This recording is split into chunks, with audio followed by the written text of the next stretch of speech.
Recording in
Bien. On va peut-être quand même démarrer, respecter les horaires au moins du Zoom.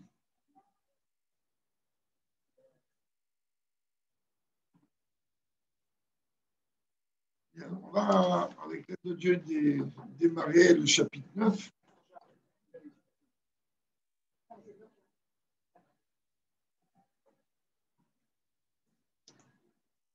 On a vu jusqu'à présent, à travers les 8 premiers chapitres, chapitre 1 jusqu'au chapitre 8, la Zaken a expliqué qu'est-ce que représente l'essence spirituelle du juif. Au premier chapitre, on a vu qu'il y a deux âmes. Au deuxième chapitre, on a vu qu'on a parlé un peu de l'âme divine. Au troisième chapitre, on a parlé que l'âme divine a 10 forces. Au quatrième chapitre, on a parlé que, à part les 10 forces, elle a 3 vêtements.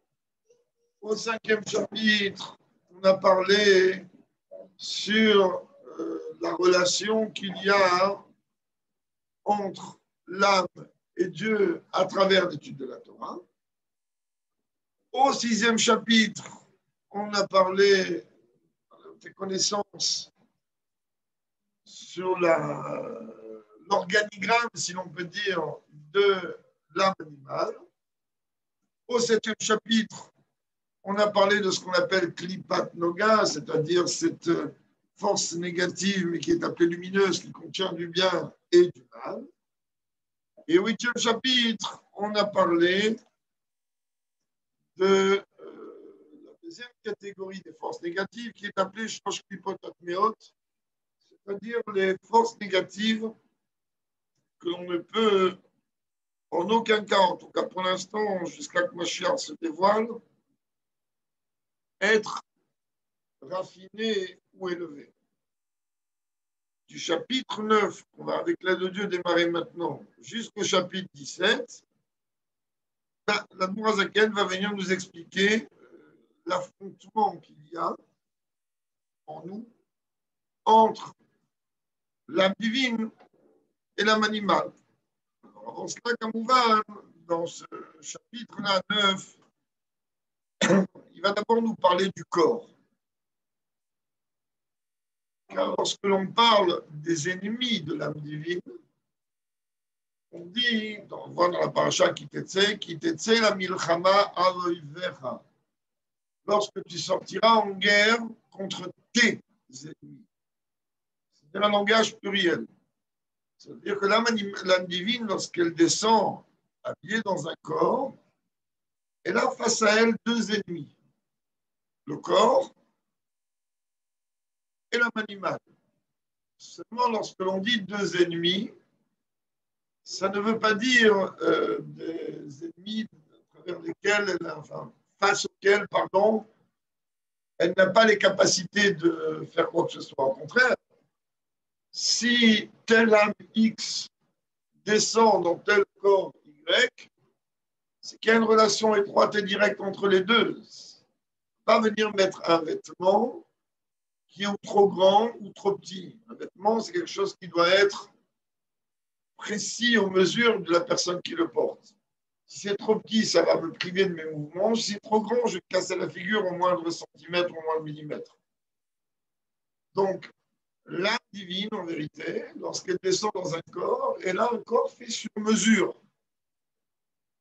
Et elle a face à elle une âme animale sur mesure. Et comme on va déjà découvrir quels sont les différents soucis du corps et principalement où se situent ces deux âmes dans le corps. Où se trouve l'âme divine, où se trouve l'âme animale et quel est le but de l'un, le but de l'autre. Mais avant cela, toute dernière Nekuda, sur le chapitre qu'on a vu précédemment, à la fin du chapitre 8, on a répété et re-répété qu'un juif doit faire attention aux plus petits détails chaque fois qu'il le peut. Pas aujourd'hui, en tout cas moi je ne suis pas un tzaddik. À partir de là, forcément, il y a des moments où on arrive à surmonter des choses, des événements qui se présentent devant nous que l'on doit éviter. Il y a d'autres moments où on n'arrive pas à surmonter. On a déjà parlé maintes fois. Sheva Ipot Tzadik Vakam. Elle dit un tzaddik, il va. C'est rien. Ah oui. Le tzaddik qui tombe 7 fois et il se relève. On a déjà expliqué, le plus dur n'est pas la chute.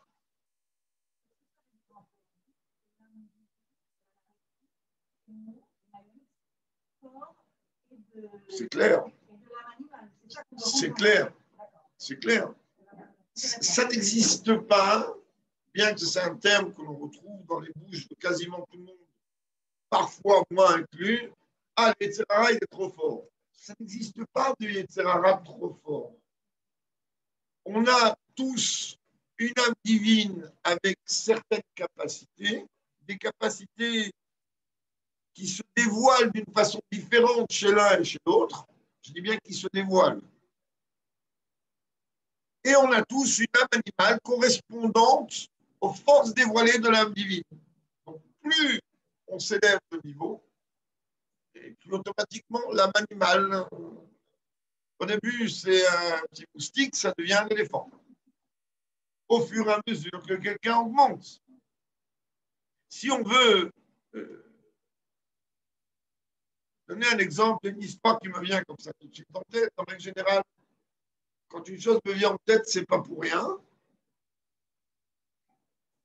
Vous savez, il y avait un juif qui est, bon, pas là, au début très, très penché vers Torah et Mitzvot. Et donc, il avait un mode de vie de quelqu'un qui était un juif un peu perdu. Son mode de vie était tout son mode de vie. C'est-à-dire, malheureusement, étant donné qu'il était ignorant, la cache-route, il ne faisait pas attention, au Shabbat, les fêtes. Et par-dessus tout, il cohabitait avec une fille non juive. Donc, il avait vraiment la totale, comme on dit. Merci, mon Dieu. Dieu, il ne rejette personne. Et il envoie à chacun, qu'on dit il n'y a pas un homme qui n'a pas son heure, il envoie à chacun à un moment précis, au début des petits appels de femmes, et puis à la fin, il y a besoin de secouer comme ça, on secoue comme ça. Ce juif-là, grâce à Dieu, a fait tchouva. Merveilleux. Et il a commencé à respecter ci, respecter ça. À un moment, il s'est trouvé confronté à une véritable question. Moi, personnellement, dans ma vie, j'en ai rencontré plus d'un comme ça, et j'ai intervenu à leur bousiller leur vie à plus d'un, c'est-à-dire bousiller la vie de concubinage d'un juif avec une non-juive, ce que j'appelle bousiller leur vie. Ils m'ont remercié. Après, pas pendant, après. Et le problème est que ce juif, Baruch Hashem, il a réussi à vraiment s'élever. Seulement, il y a une chose pour laquelle, en aucun cas, il était prêt. Et très honnêtement, ça va vous choquer, on peut comprendre. Il est amoureux, il est attaché. Très, très, très difficile de séparer lorsqu'il y a ce genre de situation que Dieu préserve tout le peuple juif. C'est très difficile. Et c'est des choses qu'on peut comprendre, c'est très difficile. Il a réussi à tout, Shabbat, Yom Tov, Kashrut. Seulement, il ne peut pas. Il aime cette femme. Et le Rav n'était même pas au courant que cet homme-là était avec jusqu'au jour où il a craqué. Et il va voir son Rav et il lui dit, écoute, je suis face à un dilemme. On va le voir dans le Tanya d'aujourd'hui. Erika dilemme. Il lui dit, regarde, tu m'as fait faire tchouva. Merci mon Dieu. Merci celui qui t'a envoyé et merci toi. Comprends qu'aujourd'hui, j'ai une vraie question qui se pose. Je pense que ce n'est pas pour rien qu'est tombée cette histoire. Ici, elle est tout à fait une introduction parfaite par rapport à ce verset. Et il lui dit quoi? Il lui dit, ben, écoute, c'est où j'arrête cette mascarade, j'abandonne la Torah, ou j'abandonne la goye. Abandonner la goye, je ne peux pas. Abandonner la Torah, je ne peux pas non plus. Mais ça ne va pas. Mais il ne sait pas que j'ai commis une petite bêtise une fois comme ça, ou deux fois, ou trois fois. Là, je vis avec cette personne. Et je ne peux plus, c'est plus vivable. Il y a un déséquilibre trop important, j'en suis conscient, je suis déchiré. Mais je dois prendre une décision, c'est possible, c'est une torture. Franchement, je comprends cet homme. Et je dis ça sincèrement. C'est horrible. Alors, le Rav a essayé, si, ça, rien n'a fonctionné. Et il sentait que ce juif-là était à deux doigts d'opter pour l'option la plus facile, c'est-à-dire d'abandonner Torah et Mitzvot et de retourner à sa vie d'antan. Un peu perdu, le chaliard lui dit, écoute, prends un billet d'avion, c'est aux États-Unis, c'est pas très loin, pas très loin. Il y va à New York. Le dimanche, le rabbi distribue des dollars. Moi, franchement, je ne sais pas quoi te dire, je t'aime beaucoup. Mais d'un côté, je comprends, humainement parlant, je comprends que tu as une épreuve qui est une épreuve très forte. Moi, je n'ai pas d'outils. Je n'ai pas de réponse pour toi. Va voir le rabbi. Ouvrez bien vos oreilles parce que vous allez être choqués. Okay. Il a dit, mais regarde, il y a un moyen. Parce qu'en règle générale, quand tu passes, que le rabbi te donne $1, automatiquement, on te fait passer. C'est pas très sympathique, c'est pas très gentil, c'est pas très respectueux. Lorsque le rabbi de ton dollar ne prend pas le dollar, pose ta question. Et tant que tu n'as pas pris le dollar, c'est ce que je disais aux jeunes que j'en ai là-bas, à ceux qui avaient vraiment une question à poser. Je disais, c'est pas beau, ça ne se fait pas, mais tu as une question à poser. Et si tant que tu n'as pas pris le dollar, on ne pourrait pas passer de toute façon. Donc, pose ta question. Grâce à Dieu, ils étaient bien éduqués, les jeunes, quand on venait là-bas, et ils faisaient attention, on ne disait pas ça à tout le monde. C'est vraiment, lorsque quelqu'un avait une question importante,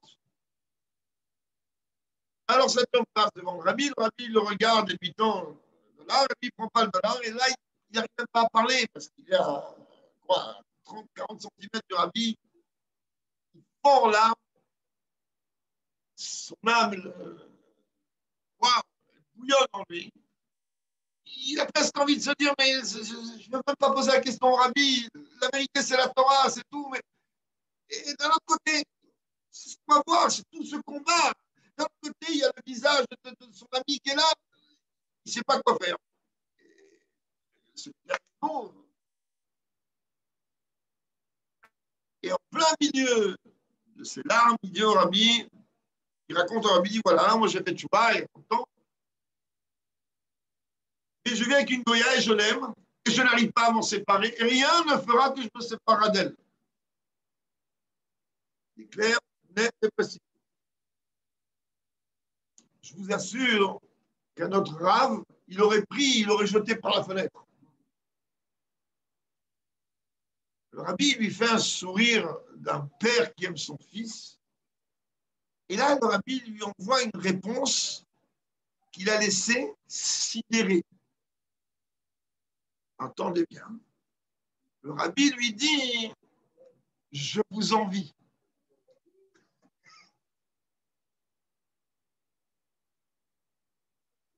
Le bonhomme ne comprend pas. Il n'a certainement pas compris ce que je lui ai dit. Il n'a pas entendu ce que je lui ai dit. Je lui ai dit, j'ai avec une goya. Et il est en train de me dire, je t'envie. Je suis où ici?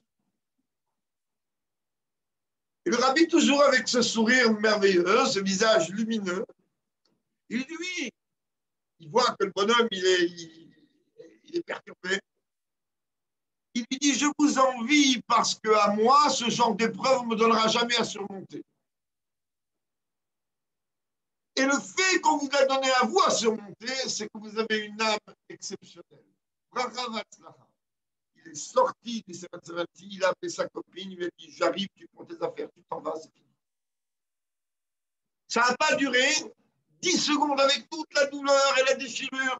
Et cet homme-là, grâce à Dieu, après quelques mois, il a rencontré une femme juive, s'est marié, et c'est devenu un chaliard du rabbi dans une des villes des États-Unis. Je ne sais pas si on imagine un peu. Donc, ce conflit qu'il y a à l'intérieur de nous, alors ok, ça peut être pour des choses courantes, ça peut être pour des choses beaucoup plus graves. Mais en tout état de cause, et le Tania va le répéter beaucoup plus loin, on comprenne bien, il ne faut pas tomber dans le piège du Yetzer Hara de déprimer parce qu'on peut être parfois, voire souvent, harcelé par des idées, par des pensées, par des choses qui nous pourrissent l'intérieur. Alors, le Tanya va nous dire, bah, tu sais, tu ne peux être désolé ou perturbé de ça que si tu étais un, mais tu es trop. C'est-à-dire, tu as le corps qui a ses besoins. Quand j'ai faim, j'ai faim. Vous pouvez me dire, mais bon, maintenant c'est l'heure de Midrash, j'ai faim. Mon corps, il a faim, il réclame de la nourriture. Je ne peux pas cacher ça. Alors, vous allez me dire, qu'est-ce que le problème? Mange, il y a quoi manger. J'ai pris un exemple banal. Le corps, il a des besoins. J'ai sommeil, je veux dormir. Non, mais ce soir, c'est la veillée, mais j'ai sommeil. J'ai un corps. J'ai un corps. J'ai le moteur de ce corps. C'est-à-dire, ce qui donne la vie au corps, c'est l'âme animale. Et elle, on va en parler tout de suite. Elle, pas de cadeau. Elle exige tout. C'est pas, écoute, je suis d'accord, viens, on va trouver un arrangement. C'est, je veux tout. Merci, mon Dieu. L'âme divine aussi, elle dit, je veux tout. Alors, lorsqu'on a un corps qui est neutre, mais avec des besoins, donc des limites, on a une opposition qui veut tout. Et on a une âme divine qui veut tout. Imaginez le balayan que ça fait à l'intérieur de nous. Quand on n'est pas capable de gérer ça, ou plus normalement, lorsque l'on nourrit pas l'âme divine pour qu'elle puisse, étant sur le ring, pouvoir combattre l'âme animale ou au moins éviter les coups de l'âme animale. Si on a compris ça, on a compris beaucoup de choses. Alors, dans les mots d'aujourd'hui, on est au début du Périctet. Ve'in makom mishkan nefesh ha'ba'amit shemeklipat noga bechol ish Israël i balev. La Zaken nous dit, sache que le quartier général de l'âme animale d'un juif, qui émane de ce qu'on appelle Klipat Noga, il précise bien, ton âme animale, toi, juif, c'est une âme qui contient et du bien et du mal. Et les parfaits, tu peux en faire ce que tu veux. On a vu avant, l'âme animale d'un gars, elle provient de choses qui il n'y a rien à faire. Zéro. On ne peut rien faire. Il faut attendre Mashiach. Sauf, on l'a vu au premier chapitre, l'âme animale de certains goïms, qui finissent par se convertir d'ailleurs réellement, et en vérité, ce n'est pas se convertir, ce sont un converti qu'on a parlé maintes fois était un juif qui s'ignorait.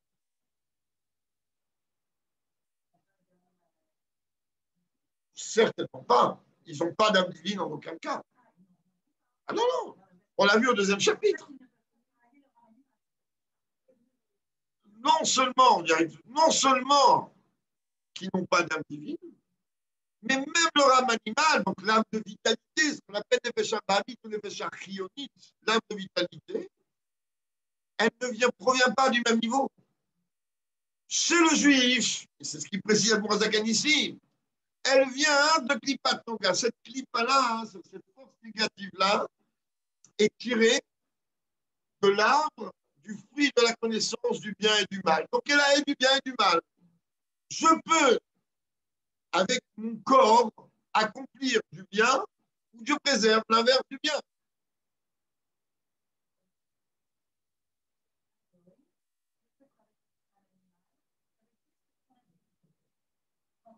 Éventuellement, oui. En tant qu'humain. Voilà.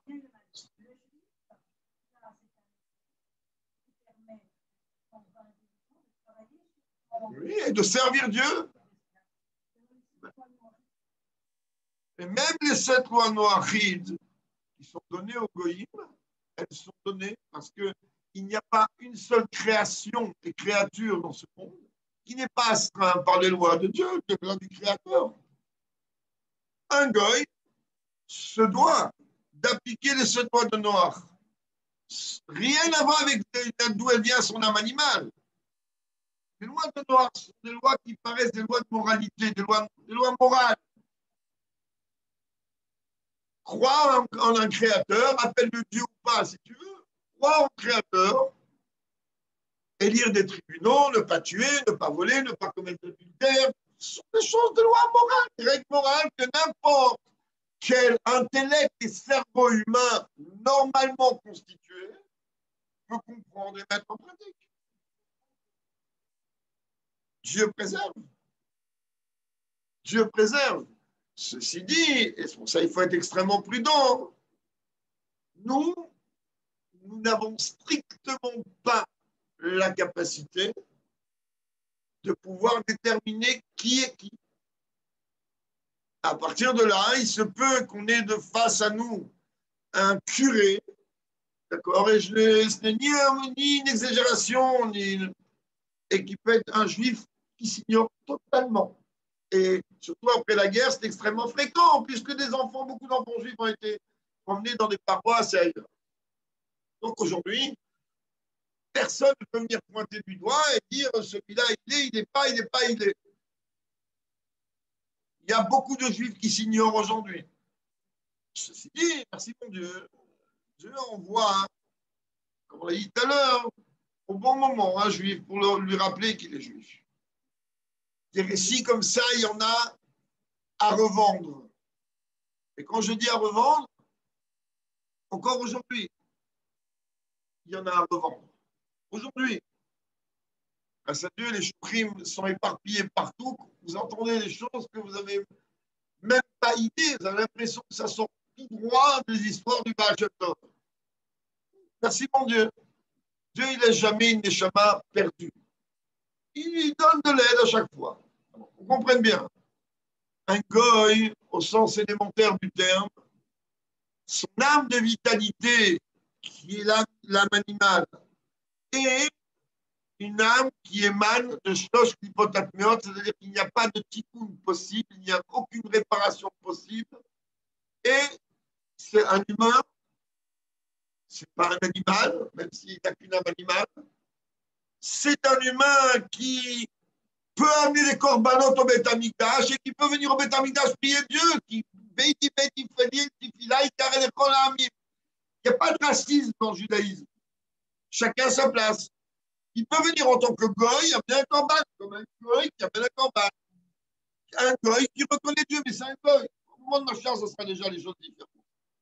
Pour l'instant, en tout cas à l'époque du premier et du deuxième Beth Amikdash, un goy pouvait.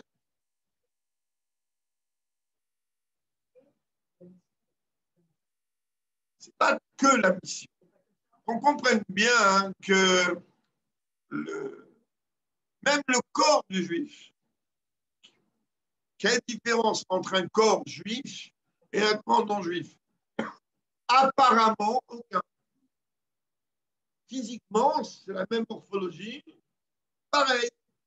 Seulement là aussi, la source du corps du juif, elle est différente par rapport à celle du corps d'un goy, puisque le corps d'un juif n'est appelé juif qu'à partir du moment où il est d'une mère juive.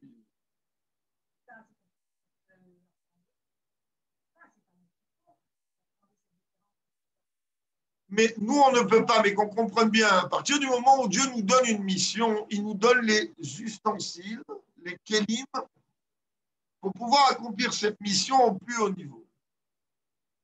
Un goy, il n'a pas les 613 mitzvot à accomplir.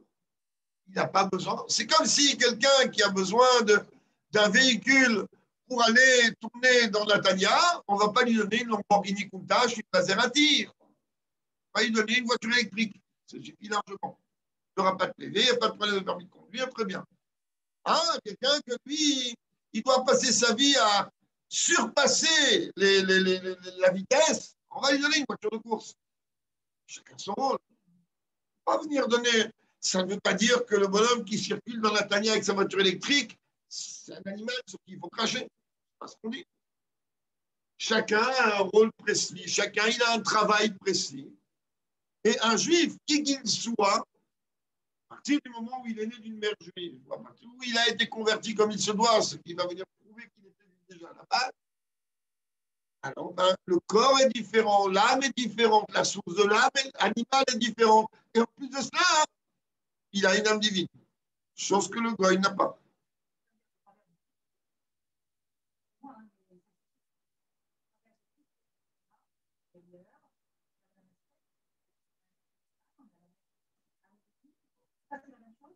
Oui, le même corps, la même morphologie physiquement parlant, je ne pense pas, je ne sais pas. Je ne vais pas vous dire quelque chose que je ne sais pas. Mais ce qui est clair, c'est que puisqu'on a appris que l'âme n'a pas besoin de réparation, c'est par celle de Dieu, Dieu n'a pas besoin de se réparer. L'âme, elle vient réparer un corps et réparer une âme animale.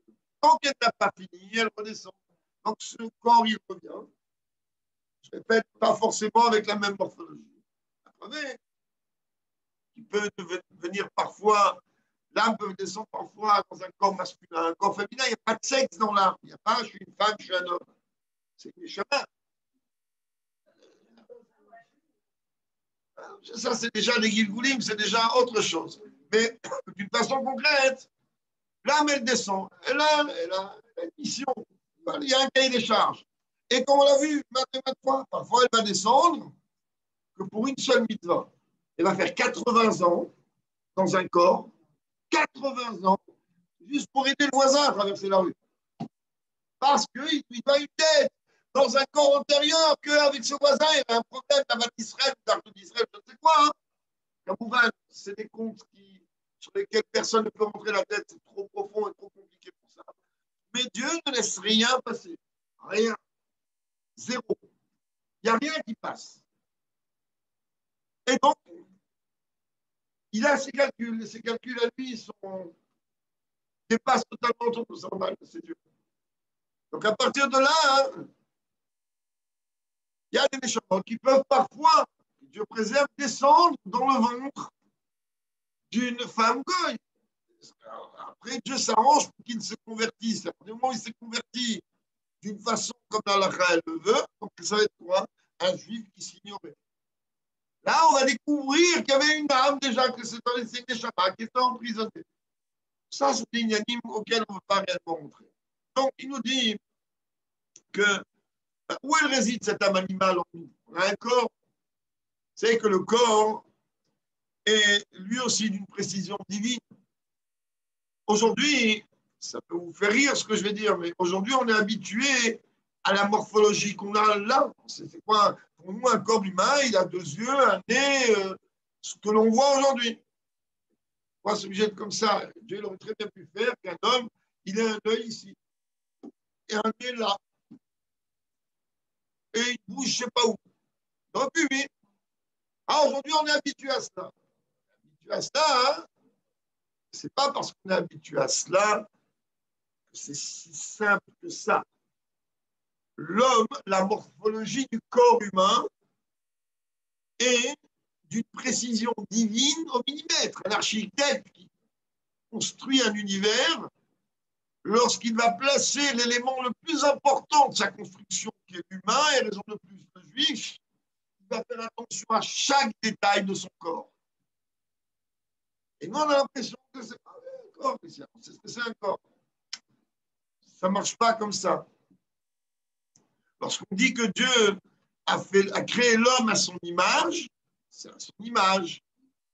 Dans le corps d'un homme, une femme a un peu plus de membres, dans le corps d'un homme, il y a 248 membres et 365 veines et artères. On retrouve les 613 mitzvot. Dans le corps de l'homme, on retrouve le Yud Kevarke. Le Yud, c'est la tête. Le Vav, c'est la tête avec le corps. Et les deux, c'est les. Pourquoi Dieu a fait 5 doigts? Il aurait pu faire 2. Il aurait pu faire 8. Il aurait pu faire 10. Donc il y a les deux qui sont là. Il y a le Yud qui est là, le Vav qui est là. Donc on retrouve Dieu dans chaque millimètre. Ah, pourquoi les yeux, les oreilles, la bouche se trouve dans la tête. Ils auraient pu se trouver ailleurs. Pourquoi l'homme marche droit? Pourquoi l'animal marche courbé? On a les réponses à tout ça, mais il faudrait quelques siècles. Ce n'est pas le moment maintenant. C'est des années d'études. Oui, des années d'études. Donc, on comprenne bien. Donc, dans le corps humain, il n'y a rien qui est au hasard. Ah ouais, pourquoi mon foie est là et mon estomac est là? Pourquoi mon cœur est ici? Et c'est quoi? On a l'impression qu'on a l'habitude, un corps humain est formé de cette manière.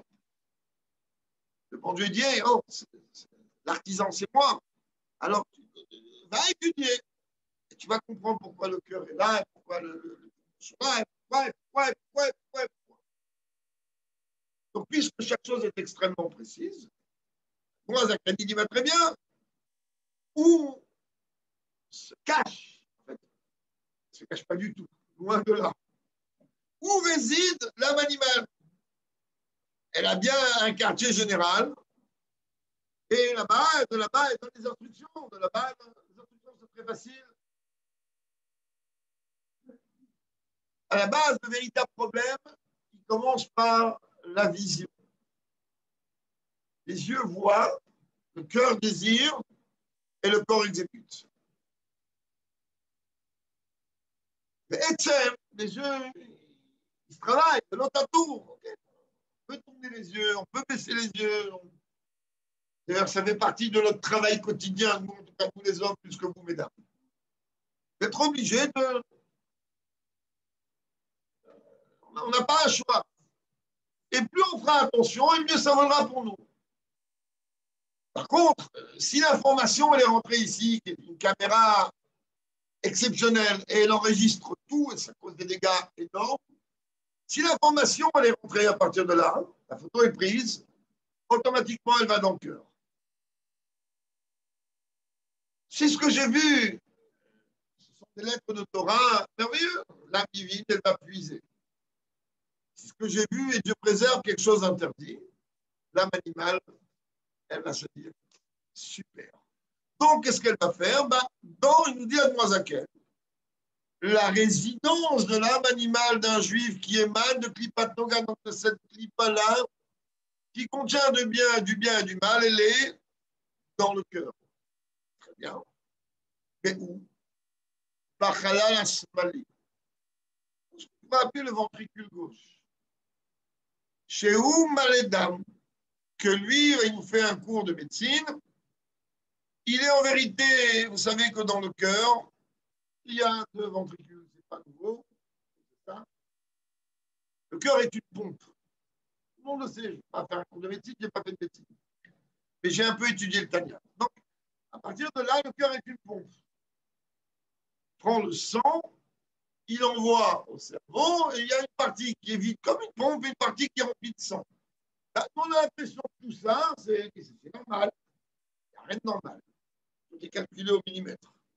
Il dit, étant donné que le côté gauche est rempli de sang, du sang qu'il faut filtrer, alors la Torah me dit qu'il y a d'âme ou nefesh. La Torah me dit, sache que le sang, c'est l'âme.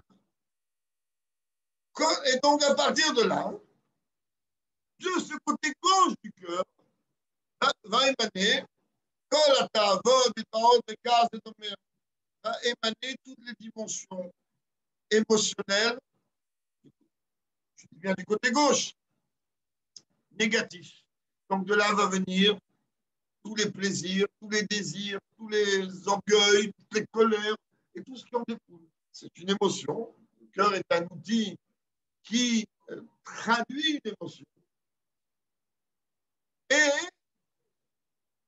toute cette vidéo qui se trouve dans le cœur, elle m'enlève, ou m'enlève, elle mitpashtot, bechol agouf. Et du cœur, elles vont, le sang va aller se répartir dans tout le corps. Et quand on a la mort, je me mange. Mais ce n'est pas seulement du cœur uniquement du haut vers le bas, ça monte aussi, et l'on voit le sang aussi au cerveau. C'est-à-dire, en vérité, qu'est-ce qui se passe? Dans notre cœur, on a 2 ventricules. qu'est-ce qu'il dit David Ameller lorsqu'il veut venir dire que les traduisent qu'il a tué son Yetzerara tellement il a jeûné, tellement il s'est travaillé. Il a dit Velibi Halal Bekirbi. Mon cœur est vide en moi. Mon cœur est vide en moi. Alors, le commentateur dit Zarago Betanit, c'est-à-dire que toute la parcelle gauche, il a expulsé totalement le Yetzerara. Ça ne veut pas dire que chez lui, il n'y a pas de sang dans le côté gauche. C'est une image, une parabole, qui vient d'expliquer que ce côté gauche, il a été maîtrisé par David Ameller. On est encore très loin de ça. En vérité, d'une façon concrète, qu'on comprenne bien, le cœur, il est la source de toutes les émotions. On le voit. Je répète, je rencontre quelqu'un que j'aime, mon cœur, il va faire boum boum. Quelqu'un que j'ai peur, mon cœur, il va faire boum. On va ressentir ces pulsions cardiaques. Une chose qu'on oublie et qu'on verra beaucoup plus tard, on oublie qu'un des principes d'ailleurs qui est exclusif pratiquement au Tanya, à Zaken, qui a fait une grande révolution dans le domaine de l'étude, l'Admoa Zaken, il dit, ben sache que Moach, Shalit, à la lèvre, que tu veuilles ou non, tu peux avoir un cœur avec tous les désirs de la planète. N'oublie pas que le cerveau, c'est lui le patron même du cœur. Donc, à partir de là, qu'on comprenne bien, le cœur, il peut venir désirer ce qu'il veut. Il peut ce qu'il veut. Il peut désirer des choses permises, ça vient du côté droit du cœur. Il peut désirer des choses interdites, ça émane du côté gauche du cœur. Mais dans les deux cas, le cœur, il ne peut donner à aucun membre du corps une instruction d'agir. Ce n'est qu'une pompe. Il ne peut rien faire.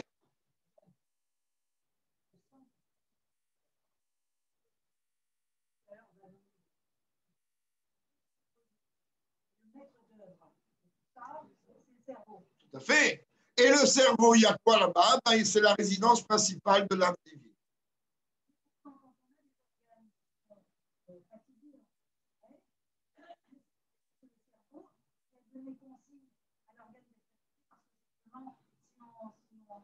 Le cerveau, proche de la Torah, il y aurait plus proche de la métal, alors à ce moment-là, il y a un impact. le cerveau il ne donne pas d'instruction à un organe d'être fatigué ou pas.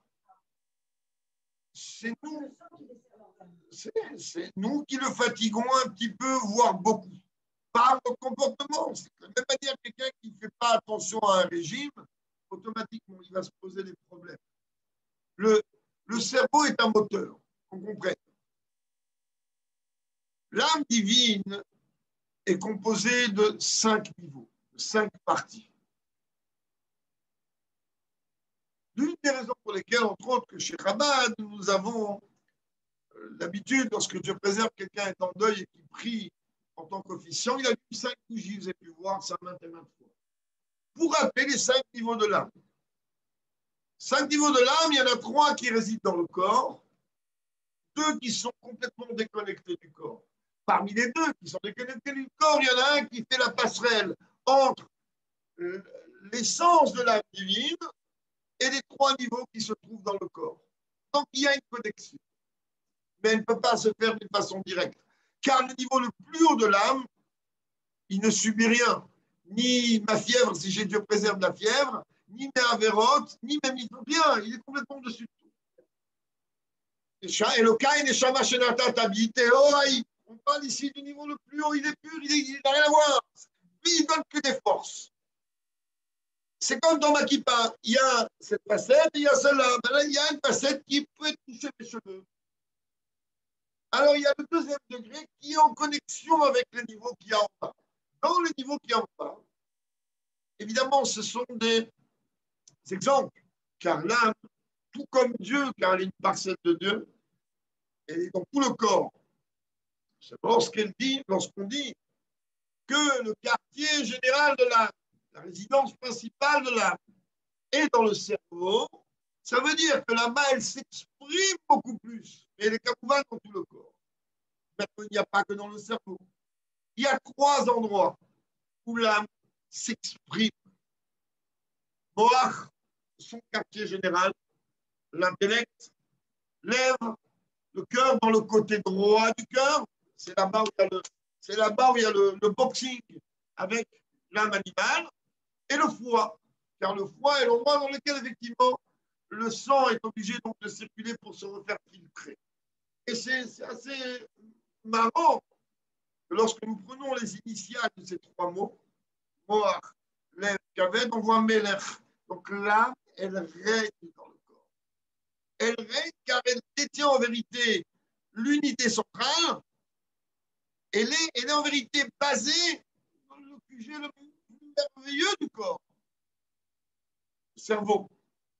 C'est lui qui gère tout. Elle est face à l'âme animale dans le cœur. Là, c'est bon. Il faut se battre. Et elle est dans le foie. Et qu'on comprenne bien. Ce sont des principes de Chassidut très profonds. On va aller très vite. Entre la tête et le cœur, il y a la nuque, la trachée artère. On parlait du corps et de la précision du corps. Comment on dit une nuque en hébreu? Ha'oref. C'est les mêmes lettres que Paro. Ici, il y a Pharaon, le roi d'Égypte. Il ne laisse pas si facilement que ça passer les instructions du cerveau vers le cœur. Donc, quand on nous parle de la sortie d'Égypte, tous les jours, on nous demande en vérité de quoi? De nettoyer un petit peu ici, de manière à ce que les instructions de l'âme, pour donner des vitamines au côté droit du cœur qui va pouvoir boxer le côté gauche, puissent passer. Et si on ne nourrit pas le cerveau avec la Torah, et dans ce cas-là, Pharaon ici, il ne laisse pas passer. Comment voulez-vous que l'âme qui est là est plus boxée de l'autre côté?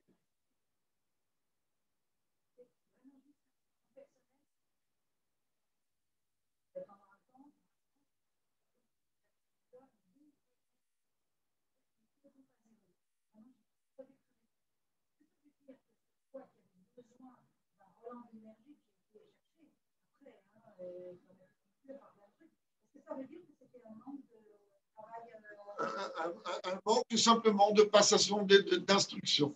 Que Dieu préserve et Dieu préserve et Dieu préserve et Dieu préserve tout le peuple juif. Lorsque un ennemi, il a une hémiplégie, un stroke, c'est quoi? C'est la non-connexion entre le cerveau et les membres du corps. Il va paralyser, il devient ci, il devient ça, il ne peut plus parler. C'est quoi concrètement là? Il n'y a plus de réelle connexion entre le cerveau et les membres du corps. Et donc, à partir du moment où la connexion est piratée, où la connexion est bloquée, les membres du corps ne peuvent pas faire ce qu'ils veulent. Et bien, dans ce corps précis, dessiné et tracé par le Créateur au millimètre près, pourquoi des ondes, pourquoi chaque détail, et puis on peut parler des siècles, et je suis très sérieux. Eh bien, Dieu nous dit, chaque dimension de ce corps, je l'ai tracé, car il n'existe pas de maladie. Ça n'existe pas de maladie. Il y a tout simplement, comme chaque membre du corps correspond à une mitzvah précise, alors il est possible, il est probable qu'il y a un manque dans cette mitzvah qui fait en sorte que cette partie du corps est touchée.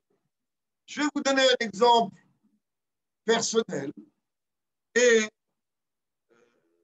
c'est peut-être pas le meilleur exemple dans un couple de femmes, mais bon, il n'y a rien de tordu dans ce que je veux dire. Ma mère, allait à Shalom, à un moment dans sa vie, elle a eu la maladie à la poitrine. Et on était début en France, les 70, 75. À l'époque, ce n'était pas du tout traitable comme aujourd'hui. Et c'était vraiment très problématique. À l'époque. Comme on a demandé, je vais faire vite, on a demandé au Rabbi.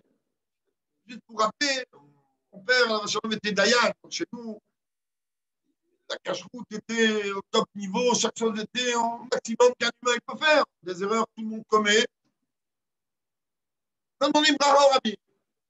Et les médecins avaient condamné totalement. Ils ont dit, il n'y a même pas besoin de, on ne veut même pas faire de la chino, ça ne sert à rien. Demandez par au rabbi. La réponse du rabbi est arrivée à l'époque, bon, mon téléphone, secrétariat, la rabbi m'a appelé, bon.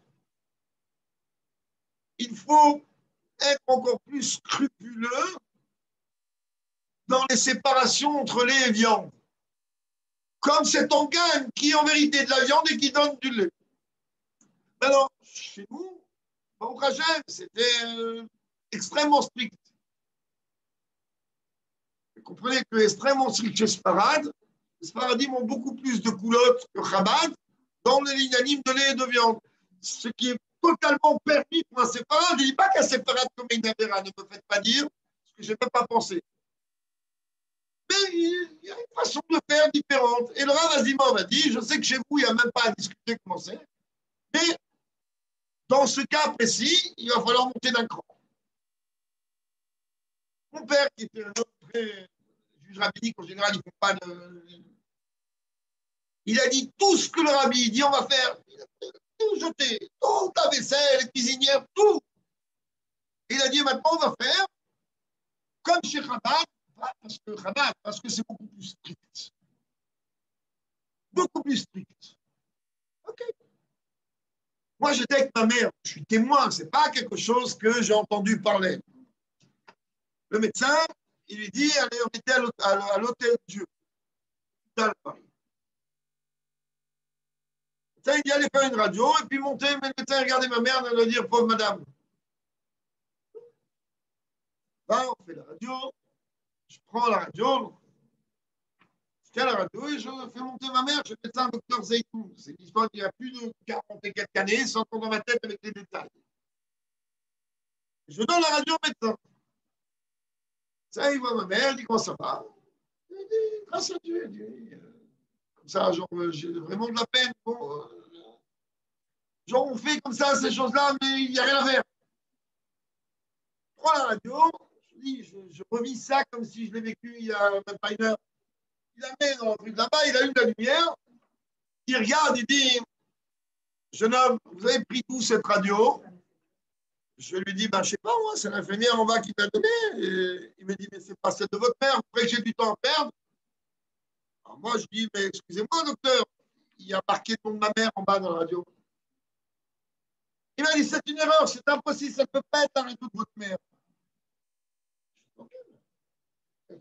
C'est chez moi, je n'ai pas assez sur la tête que tu me rajoutes.